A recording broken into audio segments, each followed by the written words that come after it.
கரூர்ல நேத்து நடந்த இஷ்யூவால கிட்டத்தட்ட 40 பேர் இறந்திருக்காங்க. இதுல குழந்தைங்க உட்பட. 1.25 வயசு, 5 வயசு குழந்தைங்கலாம்.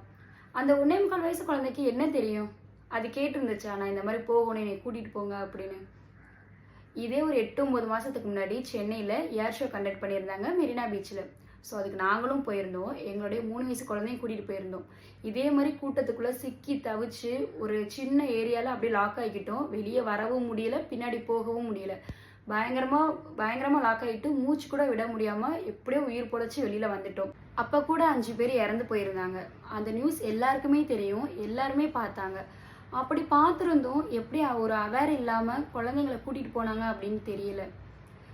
நான் ஏன் இவ்வளோ தூரம் சொல்கிறேன் அப்படின்னா, எனக்கு ஒரு 3 வயசு குழந்தை இருக்குது. இன்றைக்கி காலையிலலாம் வந்துட்டு ஒரு 1.25 வயசு குழந்தை வந்து அப்படி இறந்து போய் அது ஒரு ஒரு கண்ணாடி பாக்ஸில் வச்சுருந்த மாதிரி நியூஸில் பார்த்தேன். அதை பார்த்ததுலேருந்து எனக்கு நிம்மதியே இல்லை. என்ன சொல்கிறதுன்னு தெரியல. நான் வந்து யார் பக்கம் சரி, யார் பக்கம் தப்பு அப்படிங்கிறது நான் பேச வரல. நம்ம வீட்டில் இறப்புன்னு ஒன்று நடந்துச்சு அப்படின்னா, அதோட இழப்பு வந்து நமக்கு மட்டும்தான். மற்றவங்களுக்கு அது வெறும் ஜஸ்ட் ஒரு நியூஸ் தான். ஸோ அவங்க அடுத்த நிமிஷம் அடுத்த வேலையை பார்த்துட்டு போயிடுவாங்க. நாம தான் சிந்திச்சு செயல்படணும், அவ்வளோதான். ஸோ இனிமேலாவது எல்லாருமே அவேராக இருக்கணும்.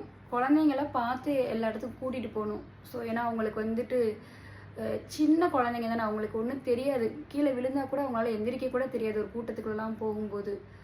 ஸோ முடிஞ்ச அளவுக்கு குழந்தைங்களை கூட்டிகிட்டு போகாமல் அவாய்ட் பண்ணிக்கணும் கூட்டமான இடத்துகளுக்கு. ஸோ அவ்வளோதான்.